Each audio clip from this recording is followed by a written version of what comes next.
कैसे चल रही है आपकी स्टडी। अभी तक मेरी वीडियो काफ़ी पसंद की गई हैं और मैं काफ़ी इनकरेज हूँ कि मैं आपके लिए ज़्यादा से ज़्यादा वीडियो बनाऊँ। इसलिए मैंने एक सीरीज़ स्टार्ट करी थी जिसका नाम है न्यूमेरिकल सीरीज़। इसमें मैं आपको 2022 के जो पेपर हुआ है फ़िज़िक्स के, उसमें जो न्यूमेरिकल क्वेश्चन थे उनको मैं सॉल्व करवा रहा हूँ। अभी तक 2 वीडियो हम बना चुके हैं, आज वीडियो नंबर 3 स्टार्ट करने वाले हैं और इसमें जो बचे हुए न्यूमेरिकल हैं अभी पेपर सेट ए के, वो हम सॉल्व करेंगे। तो आज की वीडियो आपने स्किप नहीं करनी है, क्योंकि लास्ट पर मैं आज वीडियो के आपको कुछ ऐसे फार्मूले बताऊँगा, ऐसे एक टिप्स दूँगा कि जिनसे आप फिज़िक्स के कोई भी न्यूमेरिकल आया बड़ी आसानी से उनको सॉल्व कर लोगे। तो चलिए आज की वीडियो को हम स्टार्ट करते हैं। आज का जो न्यूमेरिकल है वो न्यूमेरिकल नंबर 13 है। एक्चुअली या तो मुझे लगता है इस न्यूमेरिकल के अंदर एग्जामिनर से लिटिल मिस्टेक हुई है क्वेश्चन पूछने में, या अगर नहीं हुई है तो फिर ये किस तरीके से क्वेश्चन पूछा गया है, क्या सॉल्व करना है इसके अंदर, चलिए हम बात करते हैं। देखिए, हमें एक सॉलिनॉइड दिया गया है, वो सॉलिनॉइड की लेंथ हमें दी गई है 2 मीटर।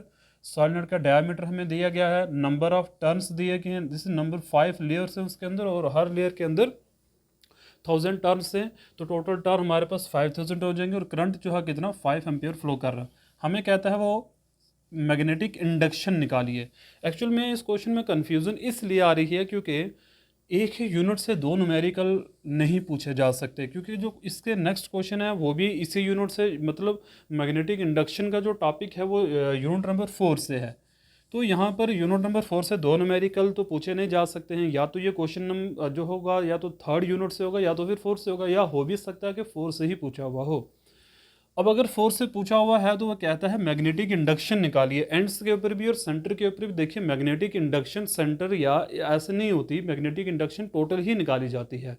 तो या तो मैग्नेटिक इंडक्शन की जगह मैग्नेटिक फील्ड पूछना चाहिए था, तो प्रिंटिंग के अंदर लिटिल मिस्टेक है। बट अगर मैग्नेटिक इंडक्शन है तब भी मैं आपको फार्मूला बताऊंगा कैसे कैलकुलेट करना है, और अगर मैग्नेटिक फील्ड है तो उसके फार्मूले में आपको बताऊंगा किस तरीके से वो क्वेश्चन आपको सॉल्व करना था।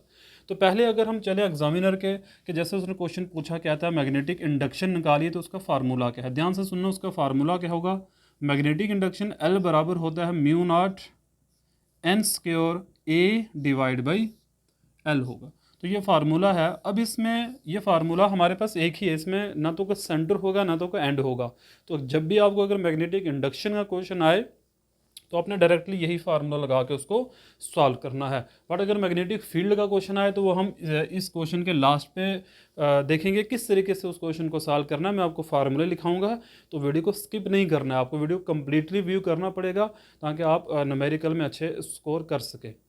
तो इसमें अभी गिवन जो वैल्यूज पुट करेंगे, सबसे पहले इसको कन्वर्ट कर लो। 3 सेंटीमीटर का हाफ अगर हम करें तो आएगा 1.5 सेंटीमीटर, और सेंटीमीटर को हम लिखते हैं मीटर में, तो आएगा, मतलब ये रेडियस हमने निकाला। रेडियस इसलिए निकाला क्योंकि एरिया ऑफ क्रॉस सेक्शन हमें निकालना है, तो इसलिए हमने रेडियस यहाँ पर निकाला है, ठीक है। तो अब अगर हम नंबर ऑफ टर्न्स की बात करें तो क्या आ जाएगा हमारे पास, देखिए फार्मूले में L बराबर हो जाएगा म्यू नॉट बराबर होता है 4 पाई इंटू 10 की पावर -7। एन का स्क्वायर है यहाँ पे, तो मतलब क्या होगा, 5000 को 2 बार मल्टीप्लाई करना है आपको, into area of cross section का फार्मूला होगा पाई आर स्क्वायर, मतलब 22/7 इंटू आर का स्क्वायर, तो आर है हमारे पास 1.5 इंटू 1.5 इंटू 10 की पावर -4। तो मैंने ये सॉल्व करके लिखा है यहाँ पे, और डिवाइड हमने करना है एल से। तो लेंथ हमें जो दे रखी है, मैं उसको ऐसे ही लिख लेते हैं, लेंथ जो हमें दे रखी है वो बराबर है 2 मीटर के। तो ये आ गया हमारे पास इस तरीके से, ठीक है। अभी देखिए इसको हम थोड़ा सा सॉल्व कर लेते हैं यहीं पे। 2 1 2 2 2 हो जाएगा 4 यहाँ पे, ठीक है। तो यहाँ से एल किसके बराबर आ जाएगा, इसको भी हम लिख सकते हैं, सॉल्व करेंगे तो जल्दी ऐसे हो जाएगा। यहाँ पर बचा 2 पाई, तो पाई की वैल्यू होती है 22/7, तो यहाँ पर भी 22/7 आ जाएगा, ठीक है। यहाँ पर आया 10 की पावर -7 एंड 5 फायदा हो जाएगा कितना 25, एंड देन 3 0, ये 3 0 कितने हो जाएंगे, हम इसको लिख सकते हैं 10 की पावर 6, एंड देन यहाँ पे फिर से है 22/7, ठीक है। इसको हम लिख सकते हैं 15/10 इंटू 15/10, मतलब 15/10 हम लिख सकते हैं, और दिस इज 10 की पावर -4। देखिए मल्टीप्लाई कर लो इनको, तो ये आ जाएगा 44। 44 को 22 से आपको मल्टीप्लाई करना है, ठीक है। देखिए आपके पास कैलकुलेटर होगा तो कैलकुलेटर से फटाफट आप इसको सॉल्व कर सकते हो, तो ज़्यादा टाइम वेस्ट ना करते हुए हम इसको सॉल्व, देखिए यहाँ 10 की पावर 2 बनेगा, तो यहाँ 10 की पावर 6 है तो कटेगा, तो यहाँ 10 की पावर कितना बचेगा, 4 बच जाएगा हमारे पास, ठीक है। यहाँ 10 की पावर -7 है, यहाँ 10 की पावर -4 है, तो -7 और -4 हो जाएंगे -11। तो मैं यहाँ पे लिख देता हूँ, ये जो होगा -11, तो यहाँ पर 10 की पावर 4 आ जाएगा, ठीक है। तो ये वीडियो उनके लिए भी है जो नीट वगैरह के लिए एग्ज़ाम देने जाते हैं, तो किस तरीके से आपको न्यूमेरिकल को सॉल्व करना होगा। देखिए यहाँ पर आया 44 और यहाँ पर क्या था 25 एंड देन 22 बचा हमारे पास, ठीक है। इसी तरीके से मल्टीप्लाई और डिवाइड में हमारे पास क्या है 7 7 द 49, बाकी तो सारा कैंसिल ही करके हो गया। यहाँ पे देखिए इसको भी सॉल्व कर लेते हैं यहाँ पे, तो ये हो जाएगा 25 को 22 से आपको मल्टीप्लाई करना है, यहाँ कुछ कटने वाला नहीं है, तो हमारे पास है 44 इंटू 25 इंटू 22 डिवाइड में कौन है 49, और यहाँ 10 की पावर में कितना बचा हुआ है, 10 की पावर में यहाँ स्टूडेंट्स आ जाएगा -7 आ जाएगा। देखिए इसको मैं सॉल्व करूँगा अब कैसे, 44 इंटू 25 यहीं पे स्टेप में लिख देता हूँ, टाइम नहीं वेस्ट होगा, तो ये मैं इसको लिख सकता हूँ 1 डिवाइड बाई 10 की पावर 7 को मैं ऐसे लिखने वाला हूँ 10 इंटू 10 इंटू 10 की पावर 5। ऐसा मैंने क्यों किया अभी बताऊँगा। देखिए यहाँ से कटेगा 5 से, 5 5 द 25 और 5 2 द क्या हो जाएगा हमारे पास 10 हो जाएगा, ठीक है। इसी तरीके से फिर यहाँ से कटेगा 2 1 द 2 और यहाँ पर आ जाएगा 22 हो जाएगा, और क्या बचेगा यहाँ पे देखिए 2 5 द 10 हो जाएगा फिर, और यहाँ पर भी क्या आ जाएगा 2 11 द हो जाएगा। तो हमने काफ़ी हद तक सॉल्व कर लिया है। अगर मैं और 10 की पावर कम कर दूँ, यहाँ 10 की पावर 4 लिख देते हैं हम यहाँ पे, तो फिर ये भी कटेगा, तो यहाँ फिर से 5 आ जाएगा और फिर यहाँ से क्या आ जाएगा 11 आ जाएगा। देखिए हमने कितना सॉल्व कर दिया, तो 11 11 दा हो जाएगा 121 डिवाइड बाई 49, ठीक है। और यहाँ डिवाइड में क्या बच गया 5 5 दा 25 और 10 की पावर कितना बचा 4। तो हम इसको यहाँ तो सॉल्व कर लिए हैं। देखिए थोड़ा सा टिपिकल तो है अभी इसको सॉल्व करना। अभी आप 25 को 49 से मल्टीप्लाई करिए और 121 से डिवाइड आप कर दो, तो इसका जो आंसर आपको सॉल्व करके आ जाएगा स्टूडेंट्स, वो आ जाएगा 10 की पावर 10.9 मिली हेनरी आ जाएगा। देखिए ये क्वेश्चन का आंसर जो है 10.9 मिली हेनरी जो है, अगर कैलकुलेटर हो तो बड़ा आसानी से सॉल्व हो जाए। इसको भी हम सॉल्व कर सकते हैं, बट टाइम बचाने के लिए मैंने क्या किया, इसका आंसर आपको बता दिए। मिली देखिए 10 की पावर और कम करेंगे तो यहाँ पर और कम हो जाएगा। 49 और 121 तो आपस में कटते नहीं है, 7 के टेबल में तो आता नहीं है 121, तो 11 के टेबल में आएगा, तो इसको थोड़ा सा स्किप करना मुश्किल है। 9 4 13 ये तो ऐसे कटेगा नहीं, इसको तो कैलकुलेटर से डिवाइड आप करके बड़ा आसानी से हो जाएगा। तो ये क्वेश्चन जैसे एग्जामिनर ने पूछा तो उस तरीके से हमने सॉल्व किया। स्टूडेंट्स अगर आप यहाँ तक भी इसको सॉल्व कर देते हो तब भी आपका आंसर सही माना जाएगा, तो डोंट वरी, आपने घबराना नहीं है यहाँ पे, ठीक है।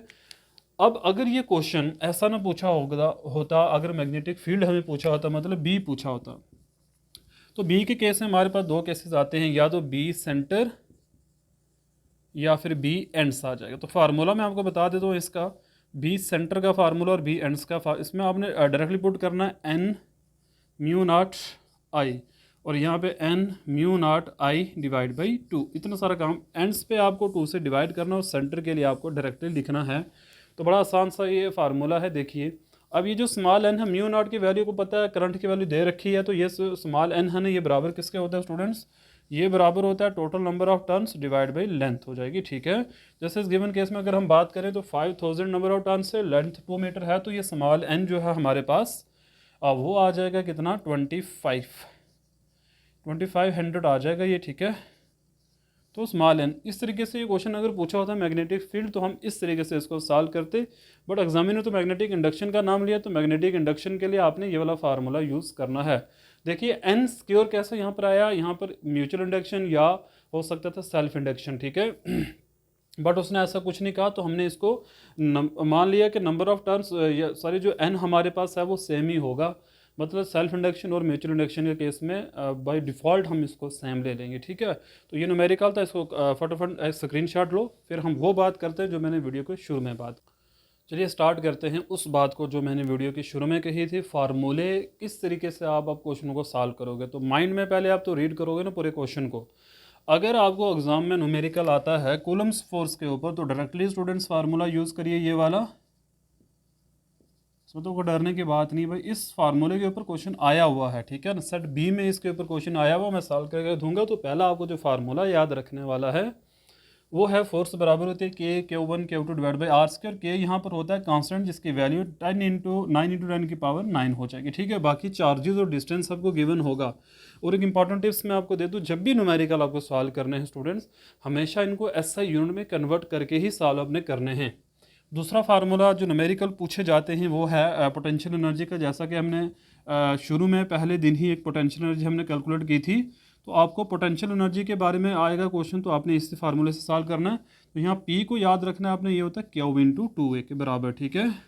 अभी आपको एग्जाम में 2A नहीं दिया होगा, आपको डिस्टेंस बिटवीन द चार्जेस दिया होगा, तो आपको वही 2A लेना होगा। E इलेक्ट्रिक फील्ड होता है। नेक्स्ट अगर हम बात करें तो CS की, या हम CP की बात करें तो ये बराबर होता है C1 plus C2 plus C3, मतलब कैपेसिटर इन पैरेलल। और अगर सीरीज़ में होंगे तो आपने ये वाला फार्मूला लगाना है 1/C1 plus 1/C2 plus 1/C3 plus 1। इस तरीके से आपने ये फार्मूला लगाना। तो पहले यूनिट के वो मैंने टॉपिक्स चुने हैं जहाँ से न्यूमेरिकल पूछे जाते हैं, इनके अलावा फर्स्ट यूनिट में से कहीं न्यूमेरिकल नहीं आपको आएगा। तो बस इन फार्मूलों को आप याद रख लीजिए। एक और मैं फार्मूला को बता देता हूँ, इलेक्ट्रिक फील्ड और पॉइंट चार्ज कभी पूछ लेते हैं तो आपको ये वाला फार्मूला याद रखना है इसके लिए, ये वाला फार्मूला, ठीक है। नेक्स्ट अगर हम चले सेकंड यूनिट की, तो उसमें अगर हम बात करें तो क्वेश्चन आपको रेजिस्टेंस से आता है। जैसे एक रेजिस्टिविटी के ऊपर क्वेश्चन पूछा हुआ था तो आपको ये वाला फार्मूला वहाँ लगाना है। अगर रेजिस्टेंस का पूछा होगा तो आपको ये वाला फार्मूला लगा देना है वहाँ पे, ठीक है। अच्छा, उसके बाद अगर इससे क्वेश्चन आएगा तो कार्बन रजिस्टर से क्वेश्चन न्यूमेरिकल वैसे पूछते नहीं है वहाँ से, तो आपको उसमें उतना ध्यान देने की ज़रूरत नहीं है। पावर से क्वेश्चन आपको आते हैं तो पावर के तो आपको फार्मूला याद रखने पड़ेंगे सारे के सारे, ठीक है। पावर P बराबर होता है W/T के, या V मल्टीप्लाई बाई I के, या इस तरीके से डिफरेंट फार्मूले पावर के बना जो। तो पावर से तो क्वेश्चन आता ही आता है एग्जाम में, रेजिस्टेंस वाले टॉपिक से या पावर में सबको क्वेश्चन पूछेंगे। और ये एक न्यूमेरिकल आपको आया हुआ है किसके ऊपर, इस फार्मूले के ऊपर, E-V=IR के ऊपर, टर्मिनल पोटेंशियल डिफरेंस का रिलेशन। आपको ये फार्मूला याद होना चाहिए। नेक्स्ट अगर मैं बात करूँ तो जैसे क्वेश्चन आया हुआ है, जैसे इसी क्वेश्चन की हम बात कर रहे थे, जो क्वेश्चन अभी हमने सॉल्व किया है, बी एंड्स का फार्मूला मैग्नेटिक फील्ड का, मतलब सॉलिनॉइड की वजह से μ0n/I, और अगर ये सारी डिवाइड बाई 2 हो जाएगा, और अगर बी सेंटर पूछा हुआ है तो हो जाएगा μ0n/I के बराबर हो जाएगा। देखिए ये फार्मूले आपको याद रखने हैं स्टूडेंट्स। नेक्स्ट अगर हम बात करें तो फार्मूला नंबर 5 जो है यूनिट नंबर 6 की अगर हम बात करें, जैसे अभी मैंने सेल्फ इंडक्शन की बात की थी, तो एक क्वेश्चन था उसमें एग्जाम में आया हुआ E=-N/d∅/dt के ऊपर। फाई यहाँ मैग्नेटिक फ्लक्स था और फाई की वैल्यू आपको लेना था B/A के बराबर। एक इसके ऊपर न्यूमेरिकल पूछा हुआ है। एक अभी हमने जो सॉल्व किया है, L बराबर होता है μ0n²A/L, ठीक है। ये फार्मूले आपको याद रखने हैं स्टूडेंट्स। अगर आप चाहते हो कि हम न्यूमेरिकल सॉल्व करें तो इन फार्मूलों में बम बन जाइए भाई, फूटना नहीं है, बस बनना है।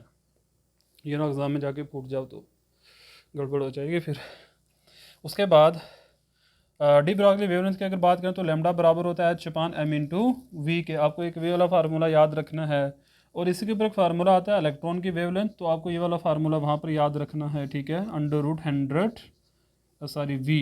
वी का मतलब वोल्ट होगा, तो ये वाला फार्मूला आपको लैम्डा का याद रखना है। एंड लास्ट यूनिट हमारे पास है न्यूमेरिकल का, तो वो है हमारा प्यारा सा यूनिट ऑप्टिक्स। तो ऑप्टिक्स में से कहाँ कहाँ से क्वेश्चन बनते हैं, क्रिटिकल एंगल का रिलेशन वर्सेस रिफ्रैक्टिव इंडेक्स से क्वेश्चन आते हैं, तो आपको ये वाला फार्मूला याद रखना है यहाँ पे, ठीक है। 1/sin c होता है, ठीक है। ये वाला फार्मूला भी याद रख लीजिए ऑप्टिक्स में से। तो एक फार्मूला फोकल लेंथ के ऊपर भी है इसका, ठीक है। 1/f बराबर होता है 1/f1 प्लस 1/f2, मतलब कम्बिनेशन ऑफ लेंथ से भी आपके पास एक न्यूमेरिकल बन सकते हैं। तो स्टूडेंट्स बस इन्हीं फार्मूलों का भी याद करिए भाई, इनसे अलावा आपको फार्मूला याद रखने की ज़रूरत ही नहीं है। आप ये वाला फार्मूला याद रखिए, देखिए यही से क्वेश्चन बने हुए एग्जाम के अंदर। तो आज यही थी हमारी इंपॉर्टेंट टिप्स। ये फार्मूले आप अच्छे से याद करिए अगर आप चाहते हो कि न्यूमेरिकल आसानी से सॉल्व हो जाए। तो नेक्स्ट लेक्चर में हम जो पेपर भी है इसका, उसके क्वेश्चन लेकर आएंगे आपके सामने। तब तक प्लीज़ एक रिक्वेस्ट है आपसे कि इन फार्मूलों को ज़रूर याद करिए अगर आप चाहते हो कि आपके अच्छे नंबर आएँ फिज़िक्स के अंदर, ठीक है। मैं ऐसे ही आपकी हेल्प करता रहूँगा। अगर आप चाहते हो तो मेरी वीडियो को ज़्यादा से ज़्यादा शेयर और सब्सक्राइब करिए, और मुझे इनकरेज करिए कि मैं और वीडियोज़ बनाऊँ। कमेंट ज़रूर करना है, कमेंट से पता चलेगा कि आप स्टूडेंट्स को समझ में कितना आया। कहीं कोई डाउट है तो आप पूछ सकते हो। Okay, thank you very much. अच्छे से पढ़िए, अपना ध्यान रखिए।